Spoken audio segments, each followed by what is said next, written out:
Hello, everyone. Welcome to another edition of Jason and the Gentleman. I, of course, am your host, Jason Hagholm, and always joining me is the gentleman of mixed martial arts, the gentleman Josh Hill. But today, we are also joined by the Matchmaker, the man that has all the plans for BTC Fight Promotions Matchmaker, Rob Veers. Rob's going to come on, talk to us about all the upcoming plans for BTC 10, which is like literally just almost 2 weeks away. I can't even believe that. But we'll keep Rob on as well to maybe chat a little bit of the happenings of MMA. But guys, Rob, first of all, how are you? Nice for you to join us. I'm awesome. Thanks for having me, guys. Josh, how are you? How was everyone's long weekend? Because it was a long weekend here in Canada. Like I was saying, yeah, it didn't feel like I forgot about it too. Actually, it was just another day. But yeah, it was good, man. You know. Yeah, quiet over here too. Yeah. Did Jason freeze up? He looks like it. Eh? I'm here. Your face is frozen. Oh. Well, that wouldn't be the first time that we've had. Oh, there you go. There we go. Yeah. Well, you know what? It's good that everyone had themselves a good weekend. Things were kind of quiet on the MMA front. Josh and I were putting some work in for BTC 10. And well, Rob, while you're here, let's chat about BTC 10. I mean, 2 weeks away in Vancouver, your first show out of the province of Ontario. How'd this all come about? Well, basically, came about. I've been talking to Jay at BFL for basically a full year. Essentially, there were some rumors that BC might be coming back early, so I was kicking tires to see if there was a way to work together on something or what have you, which is essentially what we're doing. He's kind enough to let us use his cage and his venue, the whole production setup and everything that he's got going on. So it's sort of been a year in the making. We didn't want really to have to do this, but with COVID being what it is, and now Ontario is as pitiful with this whole thing as they've proven to be, is really the only option that we've had to give guys an opportunity to fight, and that's what we're doing. So we're excited about it. I'm really excited to take the show on the road, and I wish it wasn't in these circumstances, but yeah, we're loading up the bus and heading west. Yeah, it's going to be exciting times. Josh, you have any questions? What's BC? I mean, any place is better than Ontario, right? Yeah. What's their limitations right now? Obviously, there's no fans. But certainly, yeah. Is there any fans at all? None. You, me, and Jason. Harry and Irene. They'll have to be loud and proud, regardless of the outcome of these things. But yeah, there'll be no fans. Anybody that's in the building is there either for work purposes, whether that's security or which is obviously bare bones, but security, ambulance, that sort of thing. There are a couple designated social distance inspectors, a very highly sought after position, as you can imagine. I think there'll be a couple of members of the media, like Jay, his name Jay Brand from MMA Succa. MMA Empire is going to be there. And I'm waiting to hear from Bronstetter, too. I thought I heard he might be coming, but I don't know for sure. But anyways, it will be very few folks in the building. So that'll be quite an experience in itself. Yeah, for sure. I mean, I think that's the one thing we've noticed in the pandemic era is these cards where it's like you can kind of hear everything. So I'm interested to see how that works, doing commentary and stuff like that. But what was it like putting together a card like this, Rob, where you've got some people you got to fly in from, Ontario to BC and working with BC, like kind of a different experience for you, I feel. It was very pretty different. I mean, the more challenging part was, and it wasn't even really that challenging. I mean, everybody from top to bottom with this thing is dealing with COVID and what it is, and their options are work or not work. So literally everybody that I spoke to and let them know how things were going to shake down, given the fact that there's no fans for that kind of revenue. So obviously the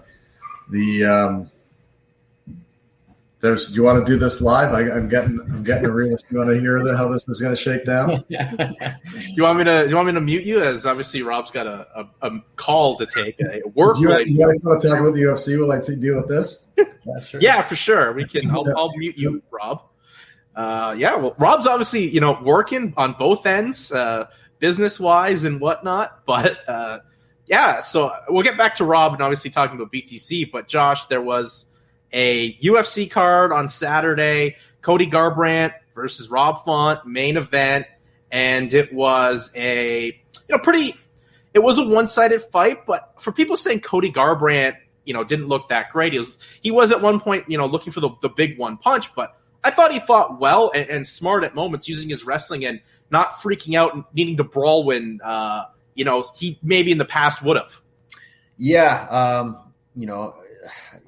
I obviously had a little bias, right? I trained with Cody, and I picked him to win. But I thought, his speed would be the difference in this fight, and he did have some good moments in the fight for sure. But Font, just man, like he stayed so disciplined and stuck to his game plan. And his biggest thing was the reach, man. And I can attest to that. When somebody has reach and they know how to use it, it's such a bitch, man. It's such a pain in the ass to deal with. And Font's jab was the difference maker in the fight, I think, and gave Cody all kinds of problems. And Cody did blitz and hit him with some good stuff. But Rob just good guard, good defense, and took it well, and just kept coming with that pressure. So. Credit to Font, man. He looked great, and that was a beautiful performance. Where do you see Rob Font going next, Josh? Because kind of bantamweight in the UFC is in this interesting scenario. Like, we're not sure if the champion Sterling's going to fight. He did have neck surgery, so we're not sure what his status is, with the recovery. Obviously, if there's an interim title, you'd think Peter Yan would have to be in the mix, but there's still obviously Rob Font coming off this win. And in July, we have Corey Sandhagen and TJ Dillashaw, where you feel the winner of that fight would probably jump into a interim title fight if there is one. Yeah, he's kind of in that. He's at the fifth wheel right there in amongst those top five. If I was him, he said he didn't want to fight backwards, so I get that. I understand. I would want to do the same thing if I was him. So either, depending how long Aljamain's out, I guess, I would give him an interim shot, him and Yan, if, that could be the case. Or he can wait around for the winner, or he could fill in if something was to happen with TJ and Sandhagen. He could fight either one of them, but he's right in that top, five, probably, or number one contender fight swing. So, it just kind of depends on how all those things kind of pan out. Yeah, because obviously, you're kind of so close to that title shot. And I think obviously maybe waiting out to see if there's an injury to Sandhagen or to Dillashaw, obviously there's been a history. This fight's been moved before.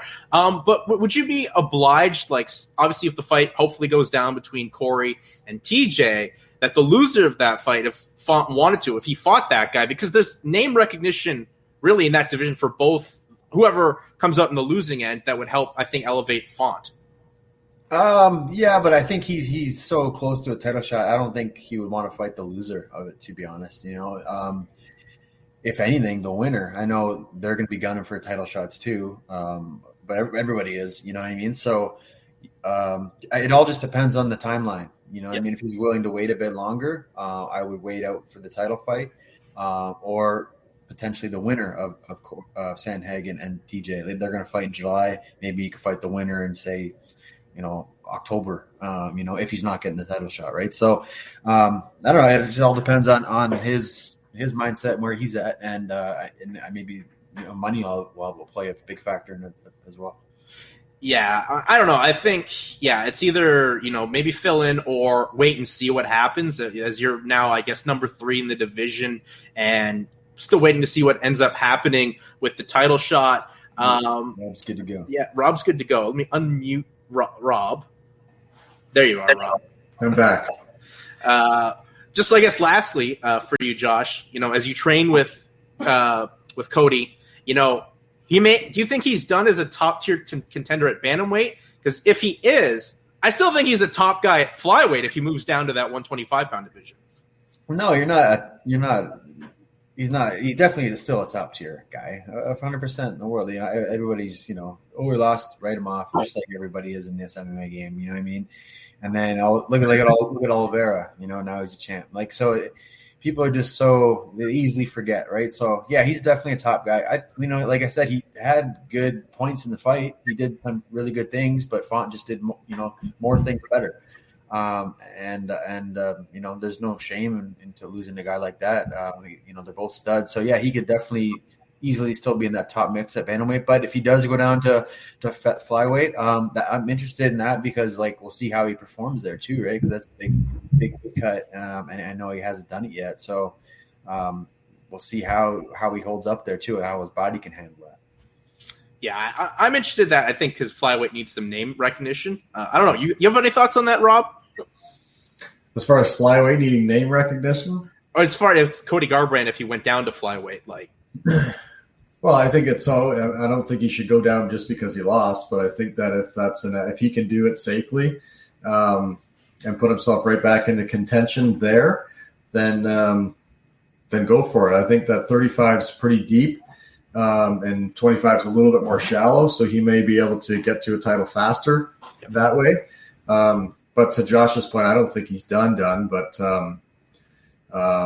Saturday was a tough night for him, that's for sure. But Rob Font, everyone's been writing him off for the last little while, and look what he's done. Yeah, exactly. He's put on a big win streak. Obviously, the Marlon Moraes win was huge, and a part of that win streak, he beat Sergio Pennis, who's now the Bellator bantamweight champion. So he's put some names together, and it was a tough night for Cody. June 5th, Rob, it's going to be a fun night with BTC 10 going down in Vancouver. As you were telling us before, you had to take this very important call. What were some of the, difficulties of putting what are some of the difficulties of putting this card together with people from all around and with certain travel restrictions in play? Well, the one thing right off the hop was that it was 100% Canadian talent only, which really at the end of the day is better, I think, than having options south of the border, simply because the whole idea of this thing is to showcase the Canadian talent and create more opportunities for the Canadian guys that otherwise wouldn't get one. And we have 22 guys right now that are right here in Canada that, if we weren't doing a show, they would be waiting for the next opportunity.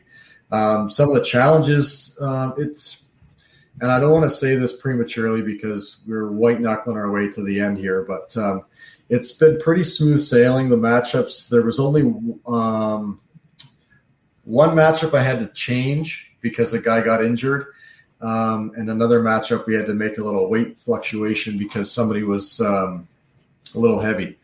Outside of that, it's been smooth sailing. I was hoping to – I'm really happy with what we've got here. It's been smooth sailing, like I said, and no real hurdles or no real issues. Standard medical and licensing stuff that you would deal with at this stage of the game, and it's all good. I'm super excited about it, and a lot of these guys, to be honest with you, I hadn't heard of until their coach put their name on the hat, and I watched a couple of videos, and there's a couple dudes in here that no one's ever heard of that they will absolutely be talking about on Sunday the 6th, no question. Yeah, me and Jason we did some interviews last weekend with majority of the guys. We still got a few more to go, but we looked on paper, and I was trying to do some homework on a lot of the guys, and obviously there's a lot of guys making their debut. 0-1, 1-0, very smaller records anyways. Was it easier to deal with those type of fighters because they're just eager to get in there right away rather than a guy like, a vet like someone with a lot of fights? It's funny that you say that because we were dealing with a vet to try to put something together that didn't end up transpiring, but the vet was a lot more difficult. And not difficult because he was asking for this or that or whatever, just tougher to match them up. Yeah. I was flooded with a pool of names and stuff like that, and it was just sort of get them on the board and pair them all up. And there's a ton of different style matchups that, like a grappler versus striker stuff, in a majority of these fights that didn't exactly happen on purpose, but the way that they've worked out. But yeah, the guys are eager. Of course, at this stage too, the coaches really have a ton of influence on what step they're going to take and who they're going to fight. So those conversations were pretty good. Pardon me. The one with Jake Gavro and Izzuddin Atman, that one came together like that. It was, I talked to Jake Peacock, who's Atman's coach. He gave me some of the rundown on him. He's got 50 Muay Thai fights, this and that. He's 19 at 135. Quick call over to Jeff Harrison up in New Era. I said, I got this kid that's got 50 Muay Thai fights. He's 19 years old, and he goes, done. Let's go. Jake's got 50 plus grappling matches and countless gold medals, this and that. Let's put the two youngsters together, and 15 minutes later we were done. So those were great, and a lot of them came together similarly. But everything's so far so good. You want to say something? No, go ahead, Josh. As of right now, I know we were kind of talking. We weren't 100% sure on exactly the main event. Can you say who? Do you have anything solidified yet? Can you say who? Yeah, so that's now the card as it is now is in cement as far as what we're going to see. So Josh and Lucas are going to be the main event at 145, and that was originally slated to be the co-main event. We were working some things heavy duty the last couple of weeks behind the scenes to make something happen, and it didn't come to fruition and effectively ran out of time.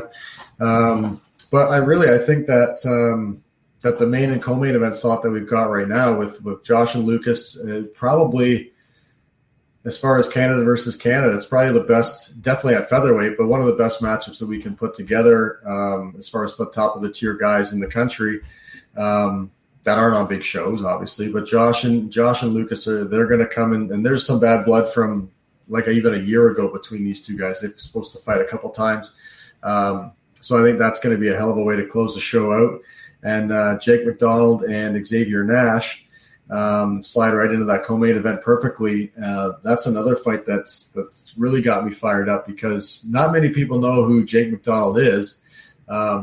But I was fortunate. I think, Josh, you were on the same card as him. It wasn't his night back in WSOF, but I remember being there, and I think we might have even talked about it. But, he's a scrappy guy. He's on the shelf since then, but he's been training with David Lee, improving immensely. And we know what Xavier Nash brings to the table in the last couple fights he's had for us with BTC. So I'm super excited about those two fights for sure.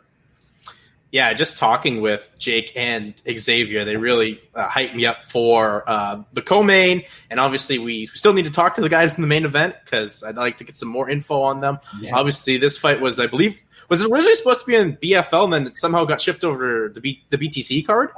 Yeah. There was a lot of stuff going on behind the scenes there, but Jay with his card, he had, I think at one point he had like 17 fights for his show.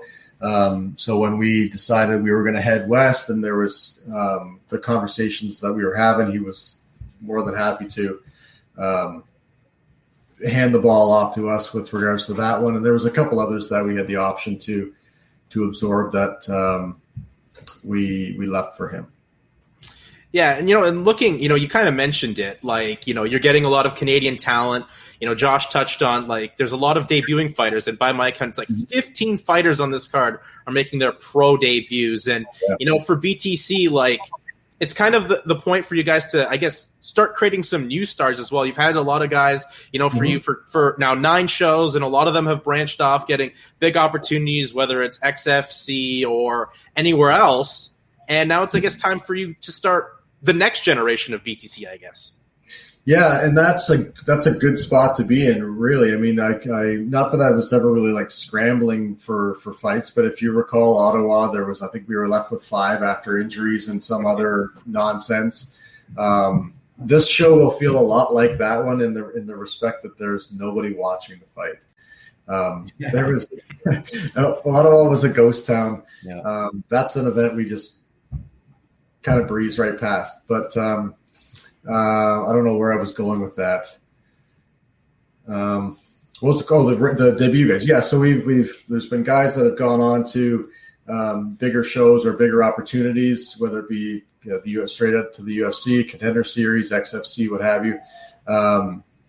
that's great that the champion stuff that's happening, but we really want to develop the divisions a little bit deeper and really start creating some more of these star athletes to get up to the next level, right from the grassroots level. And we're spreading it pretty far here. We got, Ontario, Alberta, BC, all covered, a couple different nationalities.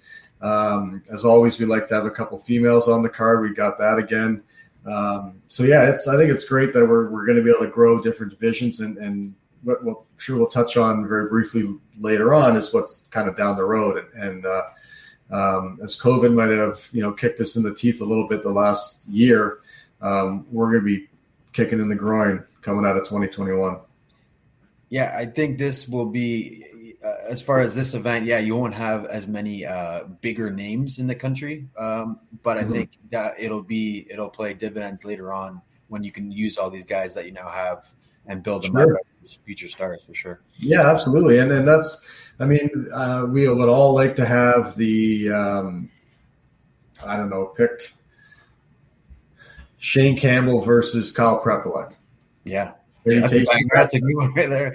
Pretty tasty matchup there. But when there's no fans in the building, there's obvious restrictions that we're faced with. And this isn't a sprint for us. This is a marathon. And one way to sort of shoot yourself in the foot right off the bat is to blow your wad a little prematurely and not be able to afford to keep going on down the road. So there are some advantages to having the debut guys on the card on the fiscal side of things, but down the road, it's going to pay off in droves. And we can look up and down the card, and there's guys on there that people are going to be talking about for a while.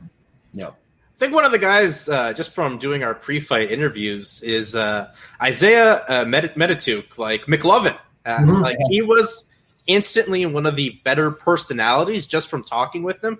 Like very young, he's coming off a fight where he literally had one of the nastiest cuts I've ever seen that kind of went viral. It looked like he had a hatchet go through his forehead. But this is a guy that I think has a lot of potential. Like I was saying to Josh after we're done his interview, like hope you guys sign him and like he builds up his regional scene career with the BTC brand. Yeah, that one came. That was actually, come to think of it, he's filling in. Well, I shouldn't say filled in because the other guy that Broderick was supposed to fight had sort of just vanished. It was one of those things where they were the first one to the front of the line to say they wanted to fight, and then once they said, "Okay, hang on, how about this?" they sort of just disappeared. So Isaiah had been bugging me, and I don't mean that like he was a pain in the ass by any means, but he would politely check in every so often and say, "Hey, just so you know, I'm around, I'm ready, I'm training, I'm hungry, yada, yada." And so then I finally was like, "Hey, I got something at 45 for you. If you want, I know you want 35, but I got something at 45 for you in a couple of weeks. What do you think? Let me talk to my coach. Quick, boom, done. Let's go." And he and I spoke probably a year ago when things were sort of getting real antsy for people, and he was trying to make his pro debut. He was doing all that he could, and he was able to get that out of the way in March, and then he's going to keep the train rolling. So we're happy to have him a part of the group. Yeah, he was an interesting character for sure. I look forward to seeing him fight, and like as you mentioned, Jake McDonald. he was a funny cat, man. He was telling us that how he went into the jungle, did some ayahuasca, changed his whole life, and now he just wants to get in there and kill. Okay, pretty much gave us the Clubber Lang like prediction. Yeah. Pain. That was his main prediction for the fight in the co-main slot against Xavier Nash. Well, we've seen Xavier, like I said, in his past couple fights with BTC, and he's no stranger to pain, and it's going to take a lot to get rid of him. Like that fight with Hudson was down to the wire, and I remember that pretty distinctly. Going like looking into whoever I was with, saying like, I'm not sure who's getting this one done. That was pretty damn close. So if Xavier brings that type of a game to the table, it's going to be a fun one.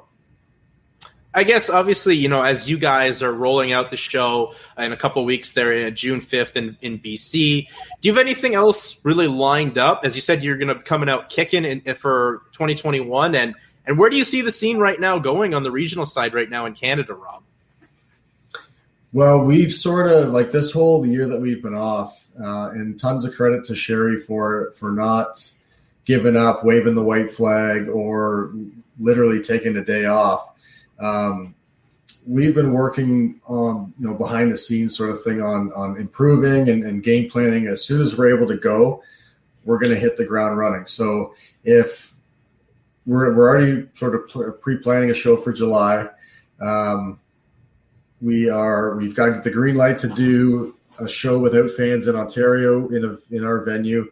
So as soon as we can do that, we'll need like 6 days notice. It's going to happen, and just going to keep banging them out. And I think we're probably realistically 4 shows this year by the end of it, maybe 5 if I can get my way and if things can work out the way that we'd like them to. I think it's safe to say that we'll have 5 in the can by the end of 21, and on to 2022. You hear that, fighters? Get your licensing, get everything organized, because when don't be silly, Jason. Don't be silly. God, that's so frustrating. Get me a fight, I'll get my license. No. How's that? No. You get your license, I'll get you a fight. Oh, how I don't miss fighting in Ontario. Well, the best part is that we're in BC, and the medicals there are fine. There's no issue with them. They're not nearly as intrusive as the Ontario ones.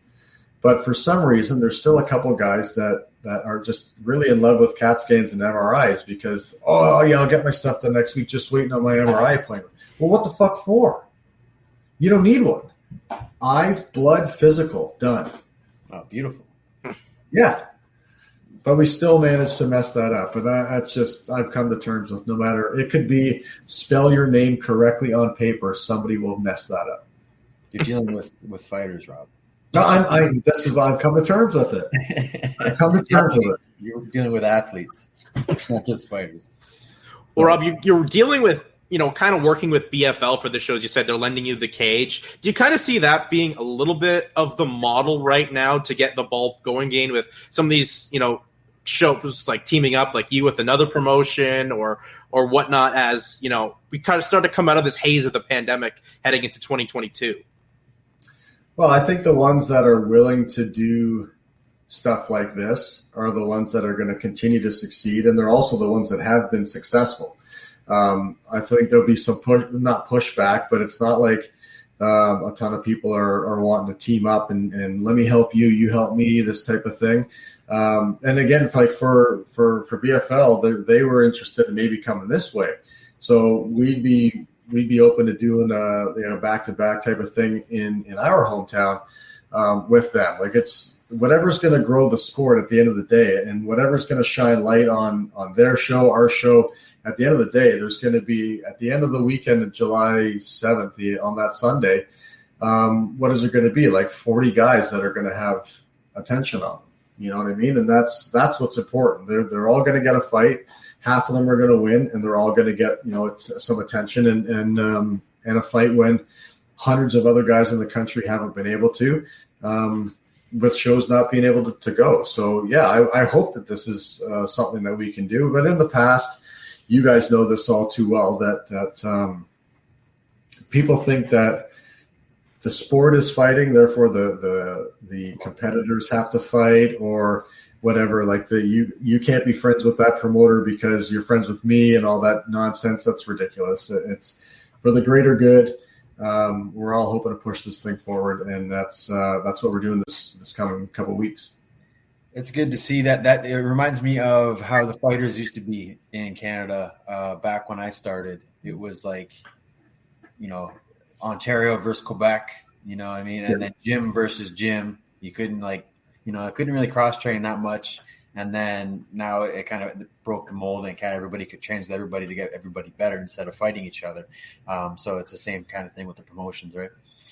Yeah, except for the fact that there's too much cross promotion going on, because that sometimes makes my life a little bit challenging, because there's some phantom training going on, or you get the guy that's trained with so-and-so one time and now they're best buddies. And for matchmaking. Yeah, definitely. Yeah. It's a pain in the ass that way. And to some degree, there's other guys that they don't give a shit who it is, that like, yeah, we might have trained together a couple of times, but that doesn't mean we can't spar, but also for money. Yeah. It's a mentality thing. If somebody gets their ass whooped in the training room, they're not going to sign up to fight that same guy in 6 weeks' time. It's just not going to happen. Going back to looking at the card, Rob, you kind of touched on this fight. You have two 19-year-olds fighting on this card. This is a fight I know you've been kind of hyping up, and with guys that are so young with a lot of Muay Thai experience or Taekwondo experience, I feel like obviously and 19-year-olds being 19-year-olds are ready to just put on a show. I think this is one of the fights that could be a sleeper on a card full of a lot of debuting guys. I might have said that exact thing in a previous interview, that this was the sleeper fight of the card. Because, again, there's not a ton of information on these guys. Nobody really knows who they are, what they're going to do. And in my limited knowledge of them or watching what I'm able to watch on them, I'm fired up because they're going to go balls to the wall, no question about it. But they won't be – I don't imagine they're going to be reckless because they've got 50 competition bouts on each of them. So I think they'll be composed when they get in there. And this is going to be the new generation. So they've been doing MMA from jump, right? Whereas before, where Josh, when you started, you were more wrestling-based, right, or kickboxing-based with Alin, right? One discipline versus all of them, fair to say? I was kind of like the start of the new breed. Okay. Jump starting in MMA. I didn't have a background specifically at all. But yeah, you're right. Nowadays, all the kids, it's like they started with MMA at like 8. Yeah. When did you start? 21. Yeah. So these guys are like, flip the numbers, 12. They're in the gym at 12, learning how to do, 4-piece combos and that sort of thing. Like I wish, man. I wish I got kids in my gym that are like 6, you know what I mean? Already starting. So like if I had that background, I can just imagine like at 19, I was just a fan of the sport. I wasn't even training yet. Now these guys are making pro debuts, right? So it's pretty cool.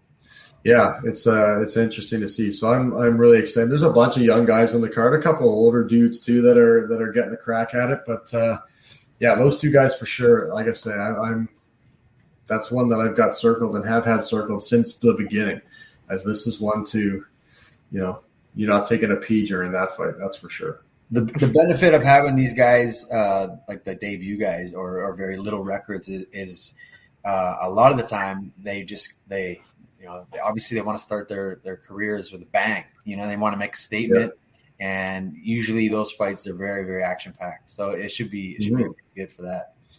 Yeah, for sure.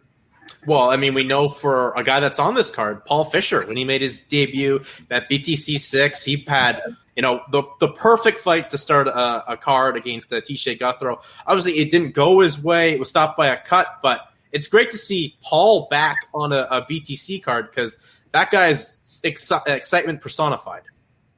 Yeah, he was actually, or his manager was like the first call that I made when I knew we were going out west, was like, let me give those, because him and Mike McClune. Is that the 6? Yeah. But they moved out to BC. Oh, they're at the BC now. Yeah, Paul and Mike McClune moved out west to Kelowna. Okay. I can't remember exactly why, but it was, I think Paul had like a personal thing that sent him out there. And him and Mike worked together at the restaurant here in town. They're good buddies. So he's like, what am I doing here in shitty Toronto? Let's check out less shitty or Vancouver. Or Kelowna rather. So Kelowna's probably pretty sweet. Yeah. But anyways, so that was the first call, hoping to get Mike and Paul back on the show, because it's always nice to have familiar faces. We know they're great athletes, but they're no nonsense when it comes to getting their stuff done and as far as medicals, licensing, and all that stuff goes. So they're guys that you want to work with. Reliable, yeah. They're reliable, and not only that, McClune's given us a hell of a fight with his scrap with Connors. And Fisher with Tisha, like that. Those were two awesome fights that we had. Why wouldn't you want to have those guys back? For sure. Yeah, exactly. And I think another fight, as you said, Rob, you love the ladies on the card. And I think the women's fight on this card, Joe Mazino versus Maria Jukic. Obviously, it's the debut for Maria, but Joe's someone I've been excited to see. She had a tough debut against Marissa Croden a couple of years ago. COVID obviously derailed any of that, but a strong competitor on the jiu-jitsu side. But she's been trying to, been lined up to fight on some BTC cards before, just didn't work out. And now she's finally here. Yeah, this one, I don't know if I had reached out to her or if she had reached out to me, but this was another one that was pretty quick. I mean, obviously the options for female athletes is pretty thin compared to obviously the guys, but it was like, okay, I need a 35 or okay, make a call, cool, you're okay, make the call on the other side, knowing full well like Joe's a purple belt world champion in jiu-jitsu. That's been her thing for a very long time. She's a jiu-jitsu fighter. So I'm really interested to see how this fight's going to play out because I think Marie leans more on the striking aspect of things.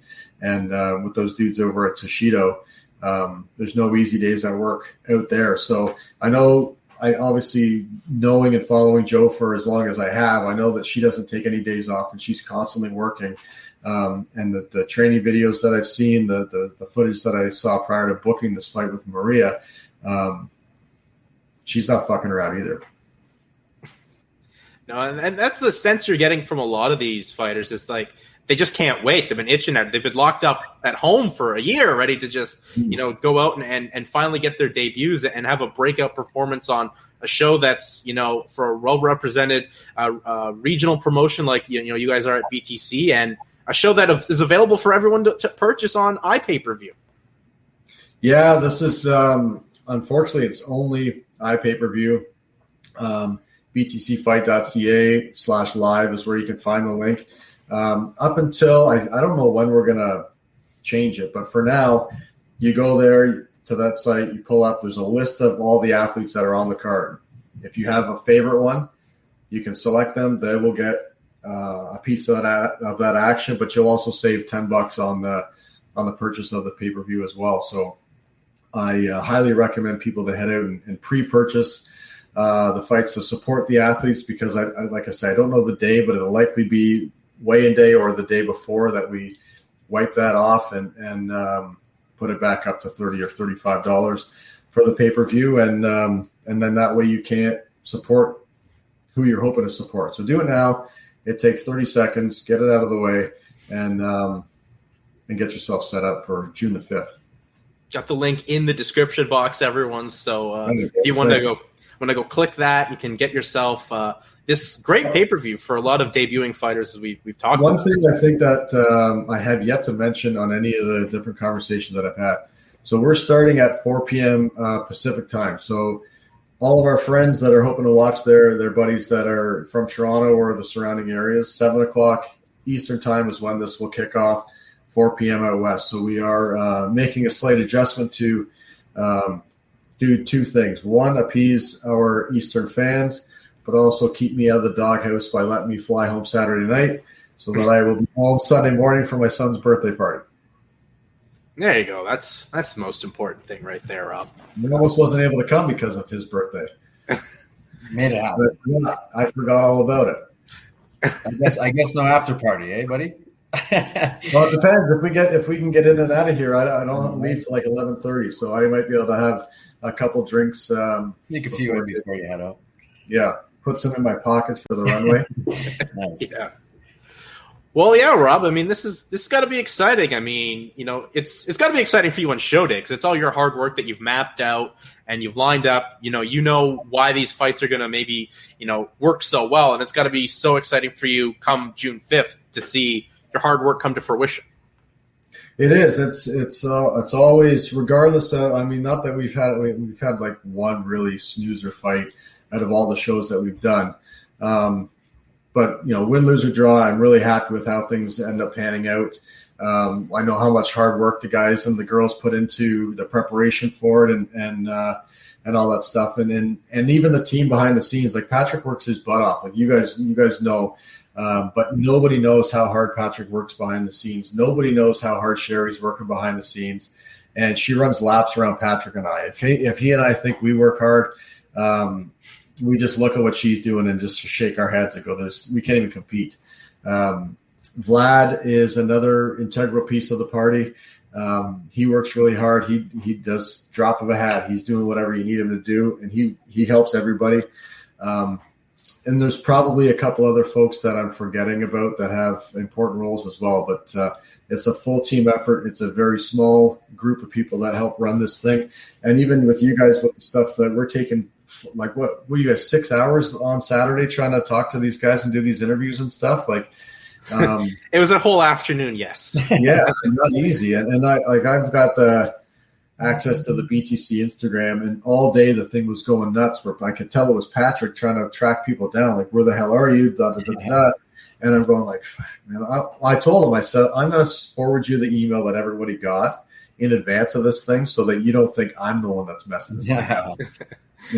But it sounded like it went really well anyway. So your guys' hard work is appreciated, and the broadcast will show that, I'm sure. You mentioned, I know, like we talked a little bit of details, not going to say anything yet, but for July show, you're hoping anyway. Say this show gets done, do you already have like a next crop of guys you plan on using, or you look to carry over some of the guys that just fought in June, depending on there'll be some guys that carry over for sure, but it'll be a similar model to this one, although I think, without giving it away, I think we might be able to have some fans, if not a full boat, believe it or not. Yeah. That's Jason's facial expression. Yeah, he doesn't believe a word of what I'm saying. We should know this week from the commission, from the city, and we'll have fingers crossed, we'll have our answer by the end of the week. What's going to happen in June, or July rather, when it's going to happen, where it's going to happen, and I've already got. Let me pull up my spreadsheet just for fun. Get that Excel doc working. Yeah, it's it's funny because I've got for BTC 10, I have Winnipeg, I have Quebec, I've got like 6 different cities that we were going to go to if we could have. So I had different game plans for each one of them. So BTC 11. So on the left side of my spreadsheet, I have 34 names. And on the right side, I have 2, 4, 6, 8, 10, 12, 14, 15 names on the right side. And that's just me dicking around, like just names. Okay, look, boo, boo, boo, boo, boo.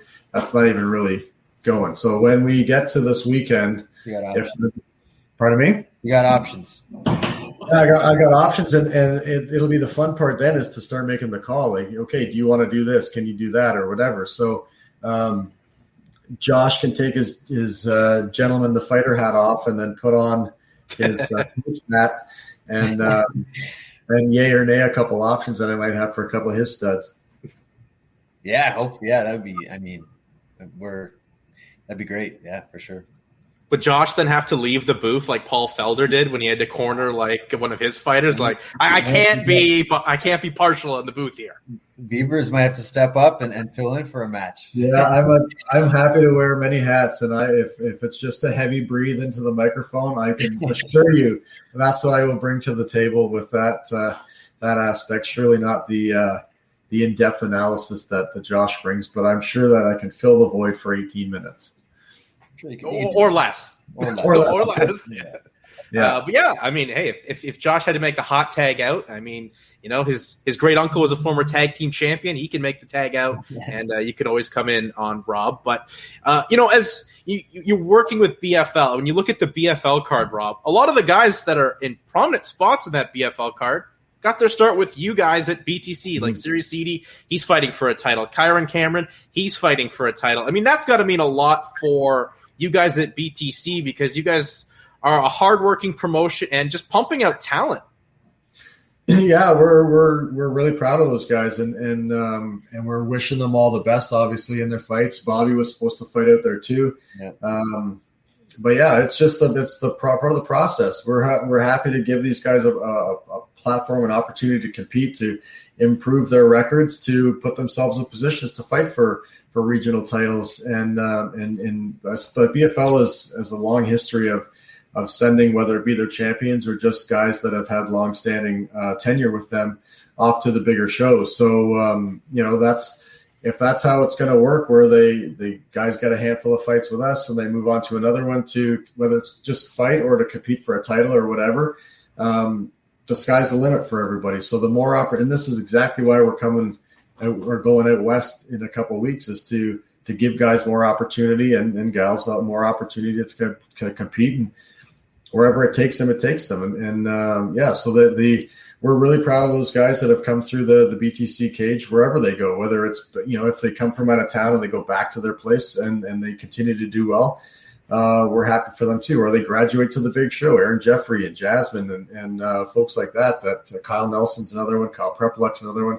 Like, in a short period of time, we've sent a shitload of guys and girls off to bigger opportunities. And that's what it's all about. Yeah, I mean, let's go ahead, Josh. No, go ahead. BFL has been around. How many shows have they had now? Like 40 something. Yeah. So they've been around 10 years. Credit to them. They've been around, 4 times as long as BTC's. Yeah. So it just goes to show, what you guys can become as well. You know what I mean? Absolutely. And that's the goal. It's just longevity. It's not, this isn't some sort of like get rich quick scheme where we'll, smash and grab a few $100 and off we go. It's like I said, it's a marathon, and it's about the platform. It's about giving guys the exposure. We've got another deal set up with UFA in the States to broadcast the show down the road. So, and that's put so many eyes on these guys as it is. So we're pumped to be able to do that again. They're always working on other opportunities, whether it be on the sponsorship side or on the broadcast side of things. And like I said, there's big things to come the rest of this year and onward. I have a question, maybe a idea. What if you did? Yeah, you're working with BFL now, and possibly other organizations in the future. Yeah, BTC champ versus BFL champ. Already in the works. Yeah, there you go. Beautiful. Yeah, I don't know when, but that's definitely something that we'd like to do. Let's call it like Canadian champ or something like that. You know what I mean? Something like that. Like, it would be cool if we could really hype it up to be something really big, and maybe make a custom belt that's got some of BTC shine to it and some BFL stuff to it. Not as gimmicky as the BMF belt, but sort of kind of a one-off type of thing. That's certainly something we would like to do down the road as well, because we see that BFL is they keep their guys active. They pump the shows out. They got a great deal with the casino and the and Fight Pass and stuff like that, and they've done 40 or 50 shows, so they're not fooling around with what they're doing. So the talent that comes out of there, like Achilles, is a savage. That young dude. There's three guys, like the dude that Zach Powell's fighting. He looked. I mean, technically, I don't know that he's like top of the heap at this stage yet, but the way that he went in there and iced Craig Shantani the way that he did, I was blown away. With Achilles' savage beating of Curtis Damaris, who's got 30 fights, and Achilles 11. Like, those dudes are legit. Like, they're tough, they're technical, and they're fun to watch. So that 185 fight too with Gordon Cunningham is one that I'm going to keep my eye on too. Yeah. You know what? You should definitely call it, if you get this worked out, Rob. You got to call it the Great Canadian Bash. Yeah, absolutely. Yes, of course. You got to call it that. Back, absolutely. Got to call it that. Lumberjack on the belt, some shit like that. Well, there might be some copyright infringement with some East Coast promotion there, but that's right. But that's that'll take us to court. Well, you're talking about working with all these promotions, and obviously you have to, by circumstance, do the show in Vancouver. Rob, was ever the plan to leave Ontario? Like, if COVID wasn't a thing, would you guys have potentially looked at taking your shows outside of Ontario? If COVID didn't happen? Yeah. Maybe. Yeah. Pardon me? You guys were talking about that, weren't you? Well, I know that, like, the consensus was that we'd love to do a show in Vegas. I love Las Vegas, like not as a kid, but let's do Vegas, bro. I miss Vegas. It's been too long, right? I need a Vegas trip. Yeah, dude, it's so I love it there. It's so much fun.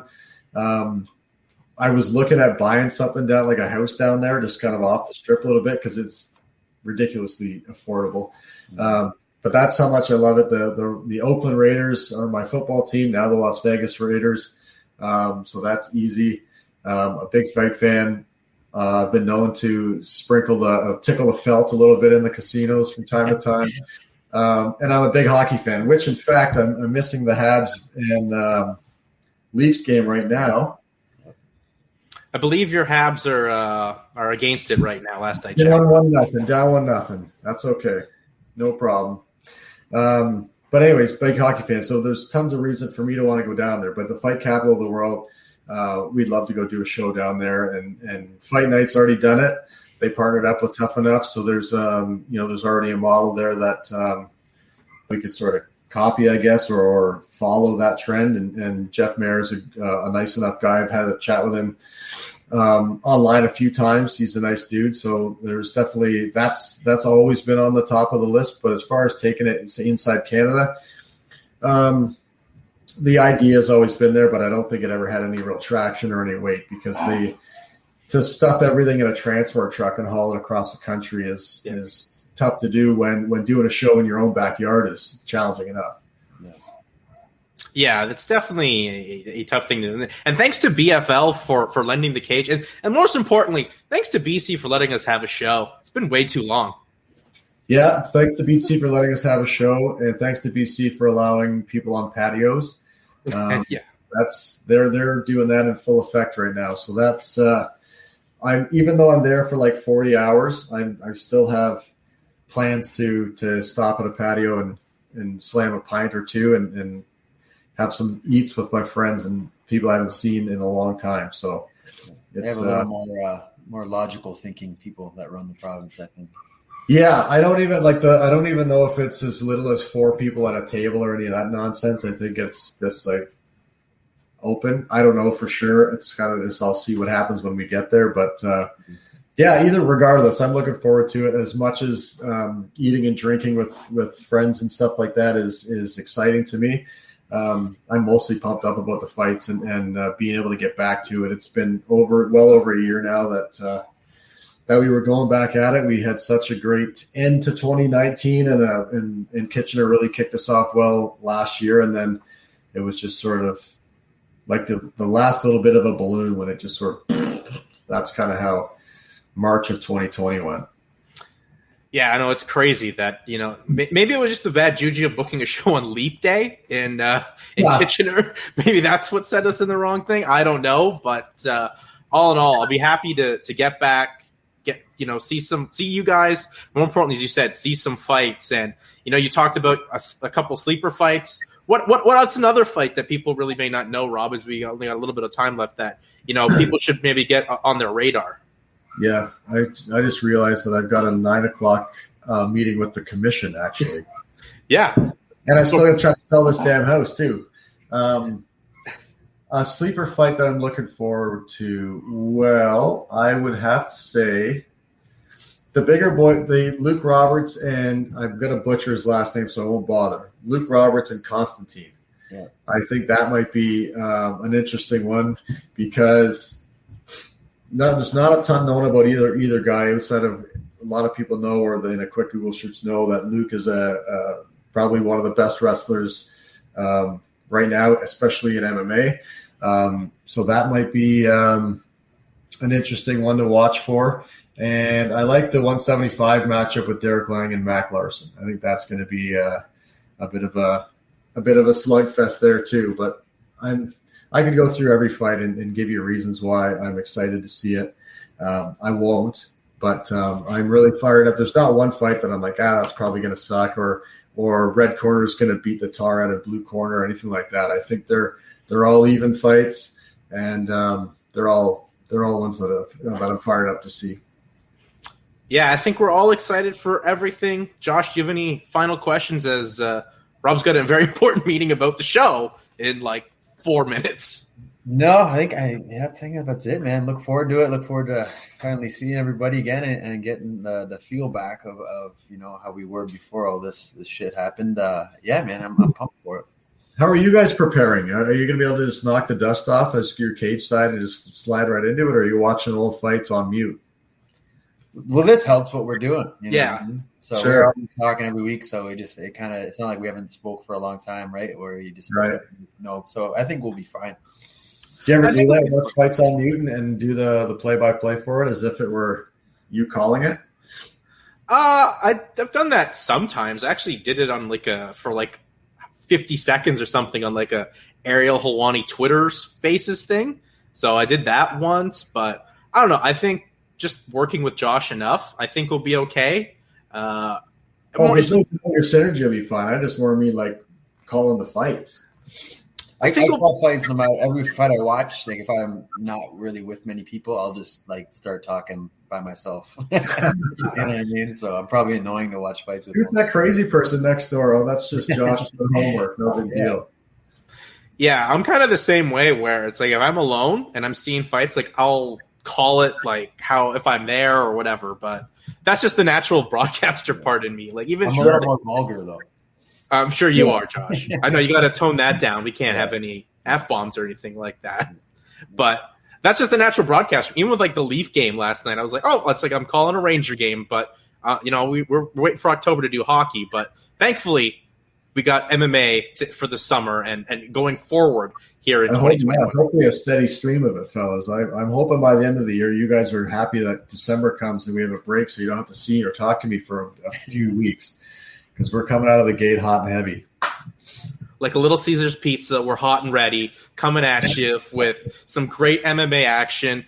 And Rob, once again, before I let you go, plug where people can watch the show because this is a big event with 15 fighters making their pro debuts under the BTC banner. Yeah, thanks a lot. btcfight.ca/live is where you can get the pay-per-view link, as I mentioned earlier. You'll see all the names of the athletes competing. If you've got a favorite one in mind, select that person so that they can get a little piece of the action and you'll save yourself $10 on the card. If you don't have a favorite fighter, you're just a fan of MMA, pick a fighter and support them because they're like everybody else involved in this thing at this moment. Everybody's kind of taking it on the chin a little bit to make it all happen, which is super appreciative. And one way that you can help support those guys is to support them and buy the stream. So please do that. BTC Fight on Instagram and Twitter and Facebook for all the updates and the different cool content that Patrick's banging out and you guys are involved in.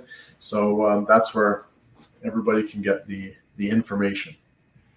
All right, Rob. Well, thank you for stepping on in, plugging BTC Fight because getting this regional scene going back up in Canada is huge. And as always, Josh, great to see you again on a Tuesday night. Good to see you, fellas. And we'll see you, Rob, in 2 weeks out there in lovely Vancouver, British Columbia. Yeah, less than 2 weeks. Yeah. And I'm going to get a haircut too on the black market. Don't tell anybody.